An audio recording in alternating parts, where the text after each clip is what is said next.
First increase in short-term interest rates in nearly a decade. Central banks around the world showed some mixed reactions, but oil-producing states in the Persian Gulf didn't waste any time following the Fed's lead. Shin Se-min has this report.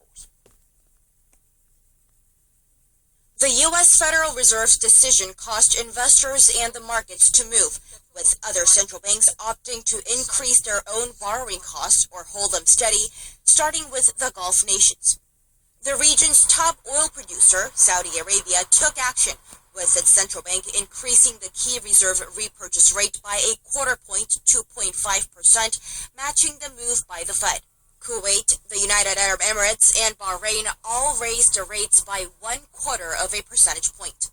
Oil-producing nations tend to shadow the benchmark rates of the nation its currency is pegged to, in this case, the U.S. dollar. And should there be a further interest rate hike in the future, those countries will likely follow suit. Mexico's central bank increased its borrowing cost to 3.25 from a record low, the first increase in 7 years. Banco de Mexico said that failing to react to the Fed's move could cause disorderly sell-off of the country's peso and spur inflation.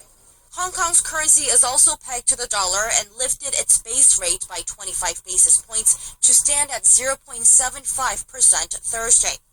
However, not every central bank boosted rates.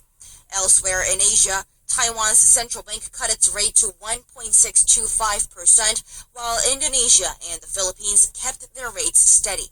The European Central Bank had cut its deposit interest rate further to minus 0.3% in early December, prior to the U.S. Fed's decision to boost rates. Shin Se-min, Arirang News.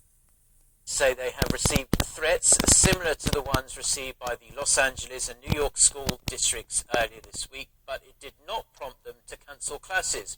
U.S. media reported Thursday local time that public schools in Houston and Dallas in Texas and Miami and Fort Lauderdale in Florida received an email threat late Wednesday, but all schools decided to go on with classes as the threats were deemed not credible by law enforcement.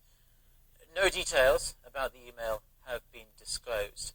The district's police department activated its emergency response protocol and began working with other law enforcement agencies to make sure the schools were safe. However, 2 schools in Indiana canceled classes Thursday after threats were made direct. Vladimir Putin says he sees no prospect of improving relations with Turkey after Ankara shot down one of Russia's warplanes last month. Speaking at his annual news conference on Thursday, Putin described Turkey's actions as an act of hostility, accusing the Turkish government of hiding behind its membership in NATO. He added that Russia-Turkey relations were unlikely to improve under Turkey's present leadership, as they are, quote, licking America's privates, end quote. Putin also commented on Donald Trump, the Republican presidential frontrunner. He said he thought the billionaire businessman was a tremendous, talented and colourful person. Putin also welcomed Trump for saying he wanted the US to seek deeper, fuller relations with Moscow.